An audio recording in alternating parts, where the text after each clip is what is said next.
Welcome to Rise Up and Fix It, podcast dedicated to empowering women. A podcast that empowers women and the marginalized community by helping them tap into their creativity. I'm the writer of the book, The Secrets of Becoming a Boss Bitch with a Heart of Gold. I'm a photographer, filmmaker, and producer. People know me as Ms. Monday. My co-host is Inna. She's an actress whose work you might know from films such as Dawn of the Dead and Transformers. She's also the founder and the creative director of Jewel Branding Studios. We have combined our talents and ideas to share tips and techniques on how our listeners can change life for good. Welcome to our podcast.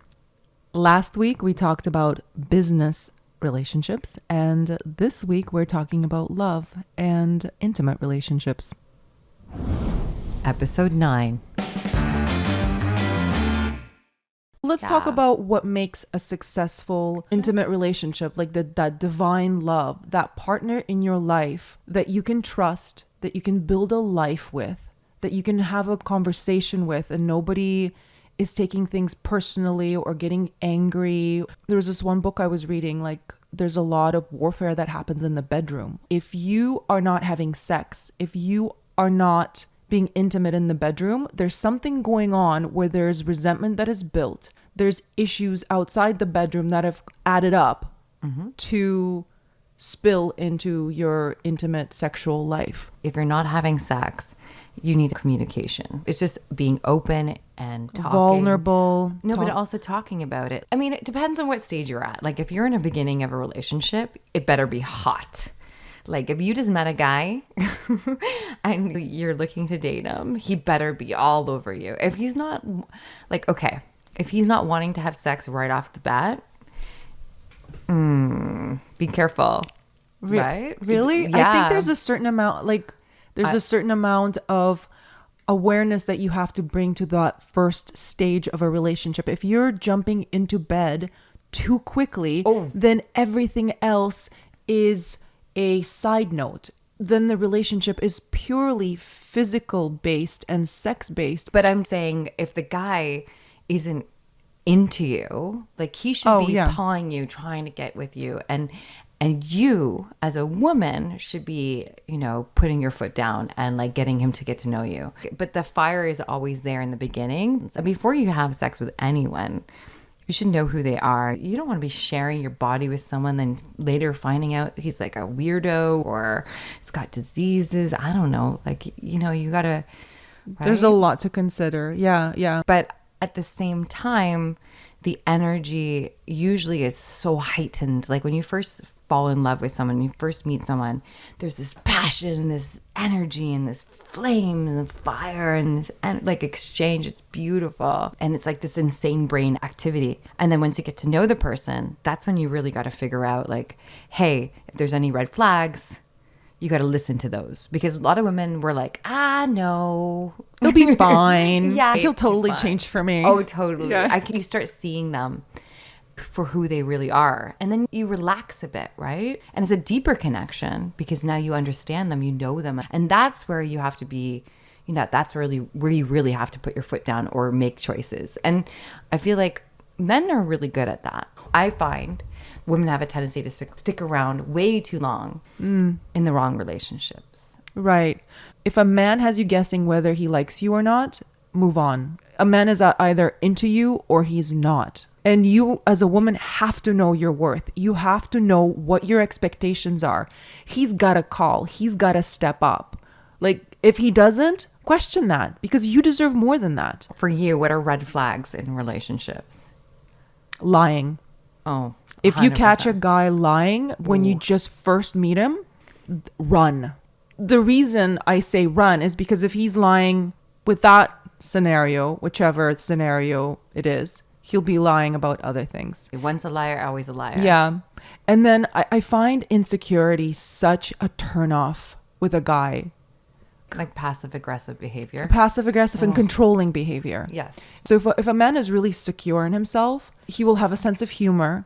He won't be so serious about the situation and he won't try to control you. Your partner needs to have your back. If he doesn't, that's a sign of disrespect. Like bad mouthing your partner I mean, there's sometimes there's little petty things that, you're annoyed at. You might bitch a little bit. That's true. Yeah. When girlfriends get together, have a glass of wine. Oh my God, I'm so annoyed. Blah, blah, blah, blah, blah, blah. Definitely. But it comes from a place of love, I think. Yeah, I think so too. But it's important that you're mindful of that. For sure. Okay, so I have another red flag I want to bring up. Please do. There's a lot of men out there that are talkers. They come across as super confident. Oh my God. And then you get to know them and you're like, oh. Just be careful. There's so many the illusions. Look past the surface. Yeah. So important. And there's a lot of guys that know that women are attracted to that. And so they'll talk about this or your future with them. And they'll say these things just to get you in the bedroom. So if you feel like it's way too good to be true, it probably is. And you're getting super excited about it, just don't give him sex because that's what he's looking for. And the best way in that kind of scenario is to hold off for a long time because you want to get to know this person. You really want to know if he is actually the person he's saying he is. Guys that do have money usually don't tell you. They don't want you deciding to date them because they have money. Like they're protecting themselves, which is totally wise. More money can solve financial problems. However, it won't solve your relationship problems. Oh my God, so true. What are your thoughts about joint accounts? That's a good question. A few years ago, I would have said, yes, it has to be a joint account. If you're married and you don't have a joint account, then that's a no-no. And I think you could have the best of both worlds. I also feel like money adds so much stress on a relationship. So when you have a joint account, now you have someone on your back saying, why did you buy that? Why did you go out for coffee today? When you have a separate bank account, no one's micromanaging your life decisions. And because that could be kind of frustrating. Another aspect to consider is the element of like surprise. It kind of loses charm if your partner can simply log in and see what you bought for them. I guess what we're saying is that a sense of mystery is really important in a relationship. If you know everything about your husband or partner, there's no mystery. I mean, you don't want too much mystery, but you also don't want complete disclosure of everything. Yeah, unless you're like a crazy control freak and want to know every detail. I think there's something nice about that, like having your own world and your own life. But obviously, open communication about financial matters are crucial. As long as both partners contribute to their fair share of the shared expense part, I think this fosters a healthier financial dynamic at home. But if you're a stay-at-home mom and doing everything that a stay-at-home mom does and you're not making money, then a joint account is necessary. But what also contributes to it is two people that are on the same page as to what they're bringing to the table. And once a woman becomes a mother and has this responsibility of raising little human beings, that takes a lot of energy. It takes a lot of love. It is the energy that you can no longer pour into your career full time. And then you're very limited as to what kind of income you're bringing home. So you want to be on the same page with your loving partner and make sure that he understands the value of what you're bringing to the table as a mother and as someone who is running the household. What makes a relationship work? First of all, you have to like not have any red flags. Like you have to feel pretty much like you're on the same page with this person. And then you have to choose that person and they have to choose you. Because at the end of the day, nothing will work unless there's a mutual choice. Ladies, if you're crying over a guy, if you are going through heartbreak, just know and trust that there's someone better for you. Just make that list, be very specific about who you want to share your life with, and you will manifest that person. The best thing you can do is really focus on your creativity, on yourself, making yourself a beautiful human being and a strong woman. And if you're going through heartbreak, listen to amazing music. It will make you feel better. Go cry on a girlfriend's shoulder. Really connect with your friends. Like that's number one. And then the right man will pop into your life. That's my advice. If you want a relationship. If you want, yeah. But why wouldn't you? Like having that partner, that friend, to share your life with is so special. The other thing I think that happens when people get married or into a long-term relationship is that there starts to be a lack of wanting to discover one another. You're like, I know you already. I've been with you. Do you know what I mean? Like, you have to stay boyfriend and girlfriend. You have to continue looking at the other person like they're a mystery to be unraveled every single day. And I think date night is so important. So important. My parents are happily married. They've been together for 50 years. Aww. And they still like cuddle on the couch every night. Sweet. But every day they end the day with a glass of wine and like a cuddle on the couch. It's adorable. I guess I would compare a relationship to a flower in a pot. Like, if you're not constantly watering that flower, it's going to wither and die. I think it's important to have your own life. Have your own friends, have your own passions. You don't have to necessarily like the same music or the same movie genres. Go and experience those things with your friends, but come back and have something to share with your partner. And that way you continue to be a mystery to one another. And you continue discovering one another. When you're away from each other, you miss each other. Exactly. Right? And that's a nice thing. Because you can get into a relationship and infatuated and obsessed with the other person, and then the mind kicks in, and then insecurities kick in, and when you don't hear back from them, you're suddenly, oh my god, do they like me? And then the mind takes over. That's why I feel like, even like in the first episode we talked about meditation, how it's important. I think it's important in relationships too, because you got to see those thoughts. Like, are your insecurities kicking in and creating drama in your relationship with your intimate partner? Yeah, I've had a lot of luck with men. Is that like I'm not always there on the back and you're call. the boss bitch. Yeah, like you I'm not. When I was single, I feel like when I was busy, guys loved it. Yeah, like it made them chase me. Exactly. And you should never chase a man. Never, ever. There's they gotta earn it. Yeah, know your worth.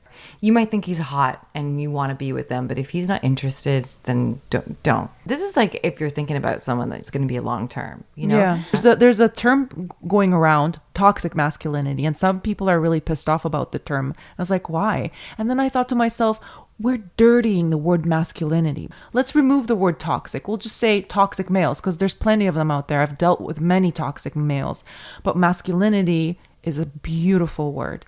Like, what would you define as a masculine male? Someone who has their shit together. Yeah. Someone who is confident in their abilities, and also someone who cares. Gentleman. And yeah, as a gentleman. Like, my man opens the door for me all the time. Like, when we first started dating, I mean, I feel like every date he would come and open the door for me. And I was like, he's so classy. I think that's really sexy. But I mean, everyone has their thing. What would you define as masculine? Very similar to what you said, has his shit together, but also is present and aware and creative. He sees the situation, sees what needs to be fixed, and does it. Yeah. Like, you don't have to ask him twice. You don't even have to ask him. He sees what needs to be done. It's like, so that is so hot. Yeah. They're like, baby, I got this. I mean, that is so fucking sexy. Yeah, it is very sexy. Yeah, especially when you've been with a few men that don't do that. Oh my God. Whereas I feel like when I was younger, I was more naive. I put up with way too much stuff. Yeah. I saw way too many red flags and I was okay with it. And I'm like, no way would I put up with that now. Like, you too, Inna. Yeah, it's so funny because I took some singing classes and I feel like I opened up my throat chakra, my communication chakra. And ever since then, I've been an assertive bitch, but in a good way. Like, I have so much to say. And out of that came this podcast, like singing, podcasting. I'm speaking my opinion. I'm speaking my truth. I'm hoping it benefits somebody. We might have some listeners right now that are listening and they're in a relationship and they're thinking, oh my God, I'm in the wrong relationship. You know? Yeah, there's a lot of people like that out there, really especially hard. If you have kids too. Yeah. People that are dealing with that question, am I with the right mate? And have kids, it's hard. Also, like, this is going back to the book that I talked about, Dr. Joe Dispenza wrote, The Becoming Supernatural. He urges you to raise your frequency. Are you operating from love and joy and gratitude? Yeah. So as soon as you yourself put your body into that state, you get rid of all those negative thoughts, that you don't create a future that involves fighting with your partner. Mm-hmm. So, yeah. Yeah, that's a good point. I'm happy that you brought that up. If you're single and you're listening, enjoy it. It's a wonderful time. It's the most amazing time, actually, because it's the time when there's so many possibilities. I believe that you manifest what you create, what you write, and what you wish for. And I feel like when one relationship ended, I had, clarity of what I wanted in the next. Yes. This is your time to explore and have fun. Yeah, explore all your options and really get to know yourself. Yeah, get to know yourself. Pursue those creative passions, hang out with your friends, do things you love. And from that energy, from that joyful life experience, you will manifest a man who's actually, ironically enough, probably also enjoying life. Going back to one of our first episodes, we said, if you are living a joyful, fulfilled life, you are going to attract a mate who's also doing the same. Like, no one wants to meet someone who's a wounded bird, who's all these issues. Why would I want to be with someone like that? You know, like, if you have issues, you got to work through them. Heal, love yourself, become that beautiful person. Like, become the person that you want to date. And actually going back to episode 2, like, that shit happens. Like, you get dumped. It feels awful. Write a song about it. Go dance it out. Go listen to a song. Like, get creative in dealing with heartbreak, because don't let it destroy you. It will make you stronger and richer and a wiser human being, because you've dealt with another human. You had an experience with them and it made you grow, and that relationship dying basically cracks you a little bit, but through that crack, light shines through. And take that fuel, that anger or that sadness, and just channel it into energy. energy. If a guy pisses you off, use it. Oh man. Use that to manifest and make magic happen. There's those days where you're like, did I make the right choices? Am I going to be lonely the rest of my life? Yeah, you think all these things, but that's why you have to make it your mission. Until it comes to you, you got to just hustle. It's like a hustle, a daily hustle, a believing. So are you saying that, like, focus on finding the perfect mate? Is that your advice? Focus on finding what you want, like figuring out what it is that you want. If it is a partner, don't just walk around and wish that he'll just plop into your lap. Yeah, go out, actively date, ask questions, do your due diligence. I think what my issue with my first boyfriend was communication. Like, he was very open and very blunt and very much like he didn't want a relationship with me, but I was like madly in love with them. God, I don't know why. And that turns them off. When you're chasing them, they don't want to have anything to do with you. Totally. Right? Yeah. That's such a turn off for a guy. It is. Yeah. I went through the same too. I was chasing a boy so madly in love, and he didn't want to have anything to do with me. And the nice ones I wasn't into. And then later I'm like, oh wow, that's kind of crazy. I had a boy in high school come up to me. I had no clue he had a crush on me. I was like oblivious, and he was so nervous, and he came up to me and he asked me out, and I was so surprised because it came out of left field. I actually remember this moment so clearly. I looked at him, and in a split second there's a thought that came in. Ooh, man, he's good looking. I've never noticed him before. And then because he was so nervous and because he surprised me, my gut reaction was no. And then I left. But then, like, I thought to myself, man, he could have been a really great guy to date.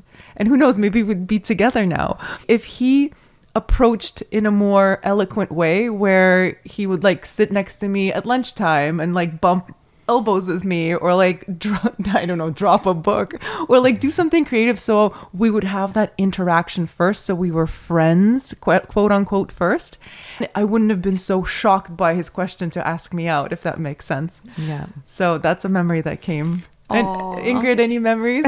God. Well, I just had like one obsession all through high school. He was like one skateboarder, hot, drove a Corvette.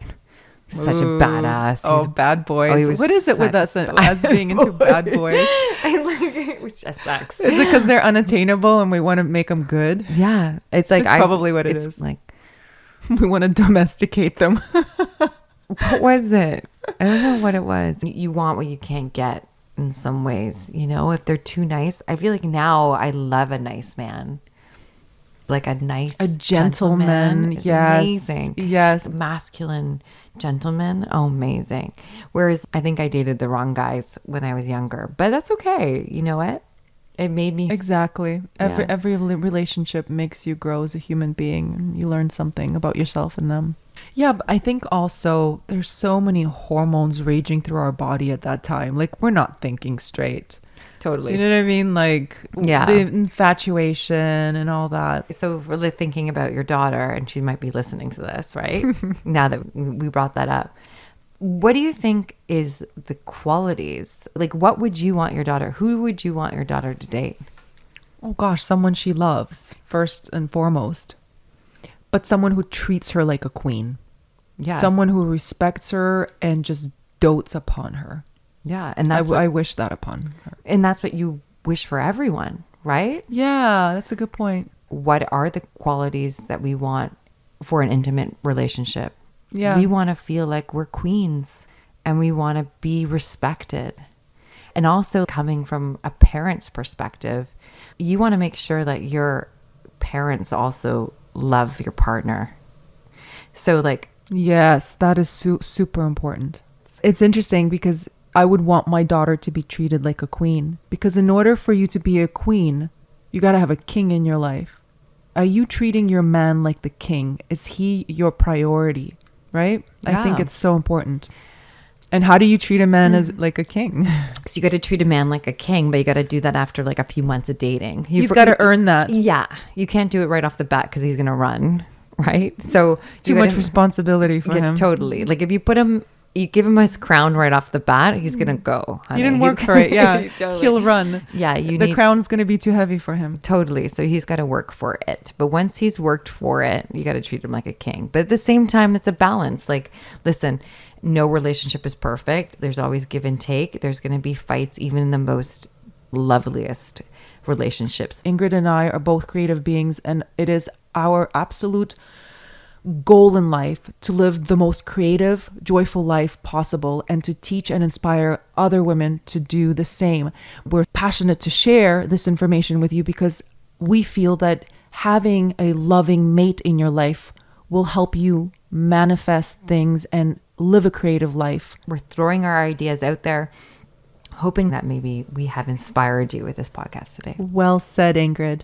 Thank you. You're a rock star. You are too. I wish you guys all the best. I hope you all find your love, and I wish that all your dreams come true. I do too. Yeah, you're our sisters. We believe in you, and if you're thriving and creative, the world's a better place. Till next time. Later. Bye.